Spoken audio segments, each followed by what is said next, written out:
Sunday night baseball from Wrigley Field. Cubs 7, the Cardinals 2 as we move to the last of the 8th inning, and René Arocha comes out to pitch now for the Cardinals. Right-hander from Cuba, and he'll face one of the newly named members of the National League All-Star team, Sammy Sosa. Sosa 0 for 3 tonight. Chases that low sinker and loops it foul into the upper deck off to the right. John, I mentioned earlier that Sammy Sosa has become one of the most exciting players in the league. In 1993, he hit over 30 home runs. He hit 33 to be exact, and stole 36 bases, you know, to become a member of the 30-30 club, which is an exclusive club in baseball. So he has power and speed. He was on his way to doing it again last year before the strike. Swinging strike 2. 0-2 the count. Sosa ended up with 25 home runs last year. And then the strike hit. Also had 22 steals. Yeah. There you see his numbers for last year. 300 batting average as well, as you mentioned earlier. 2 strikes the count. And he struck him out. Nasty pitches there by Arocha. Sammy Sosa grew up in a very, very poor family in San Pedro de Macorís in the Dominican Republic. We talked about the effect that had on him and his ball-playing career. I always got in my mind that I had to make it, because the only way I can help my family and my people is to get to the major league, to get to the point, you know what I'm saying, to play good, because when you play good, everything's going to be there. So that's what I got in mind right now. And, you know, thank God give me the opportunity, and I'll make it. I'm here. And, of course, he's going to be in Arlington, Texas as a member of the National League All-Star team. But I have another story to tell you. Yesterday, after the game, he stayed outside. He signed autographs for a half hour for a group of kids. And it's not part of the new Sammy Sosa policy that, you know, baseball has tried to institute with their players.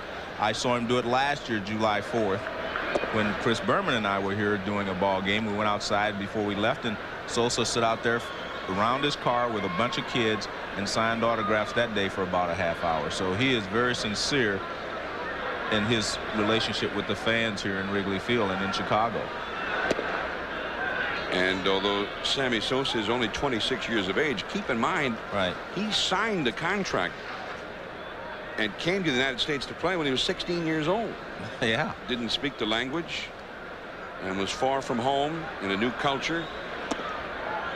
And it's been a long road and a difficult road for Sammy Sosa to reach the pinnacle that he is reaching now, becoming an all-star, becoming an outstanding big star in this game. And John, remember when he first came over from the White Sox, he got off to a slow start. He was raw. He really didn't have good fundamentals. He made a lot of mistakes, and a lot of people here were down on the trade and said that they should send him back to the White Sox. But he has, of course, developed into, again, one of the most exciting players in the National League. So my hat's off to him just for the fact of how hard he has worked, because he definitely was not accepted very well when he came here from the White Sox. A big trade. They sent George Bell over to the White Sox, who had been a big RBI man here. You see the difference in what he's done. Of course, he was just a very young player, as you mentioned, when he was with the White Sox. But, you know, Sammy Sosa, his family was so poor, when he was 9 years old, he had to go out and try to earn money to help support the family. Yeah. And he did it as a 9-year-old by going out and shining shoes. Sean Dunston, base hit to left field. Well, he went into town and made as much as he could shining people's shoes, and then eventually turned that into a job at a shoe factory. Actually worked in the shoe factory. And we see Sean Dunston getting his first base hit of the ball game. We mentioned he came into the game hitting .333, so that will hold him around that mark. But Sammy Sosa never played ball until he was 14 years old. He said because he had to work. There was no time to play ball. And then finally, you know, people who did play ball there saw that he had something special. He got special permission from the man who owned the shoemaking factory to take a couple of days where he just worked a half day with no cut in pay so he could go play ball those days. Looking for the bunt with Perez at the plate, and he takes a strike. 7-2. The Cubs ahead, 2 men on, 1 man out in the 8th inning. And the Cubs have this one well in hand. But, you know, it's an interesting story. I mean, it wasn't like he was making big money.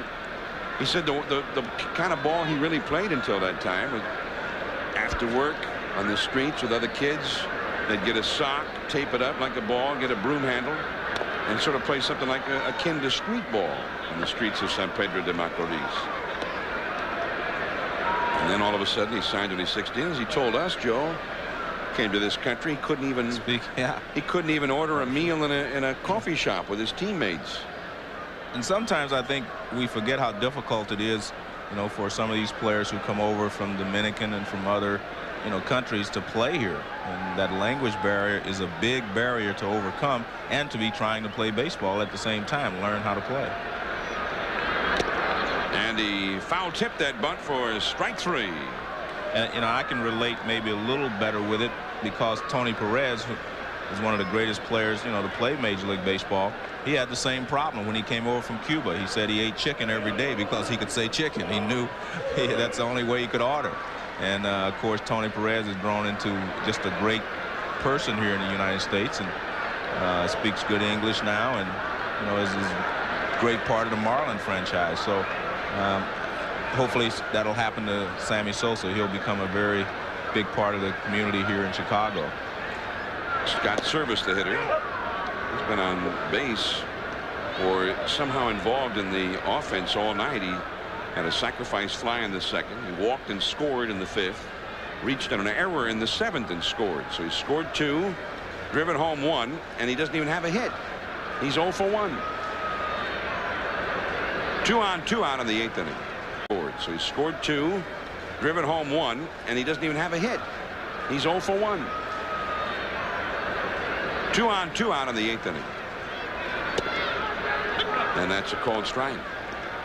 1 ball, 1 strike. Zeal, who walked, is at 2nd. Dunston, who singled, is at 1st.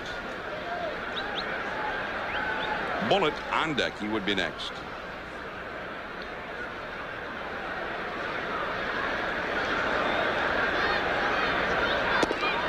Outside for a ball. 2-1. Next Sunday night we'll be in Atlanta. We'll get a first-hand look at Chipper Jones and Ryan Klesko and Fred McGriff and the Atlanta Braves. The Braves have just not put it all together yet, but they're still kind of lingering. Yeah, but you have to always be afraid of them because you know they can put it together. And the Phillies found that out this weekend at the vet. The Braves went in there, took 2 out of 3 from them. Well, they have such a good pitching staff. They're capable of running off, you know, 8-10 wins in a row, and they have the power with McGriff, of course, David Justice. Well, remember how strong they were in 91, 92, 93 in the second half after the All-Star break. Hey, across Sheffield Avenue. They're watching us, Joe. They've got the Sunday night game of the week on. Hi. Good to see you. Thanks for watching.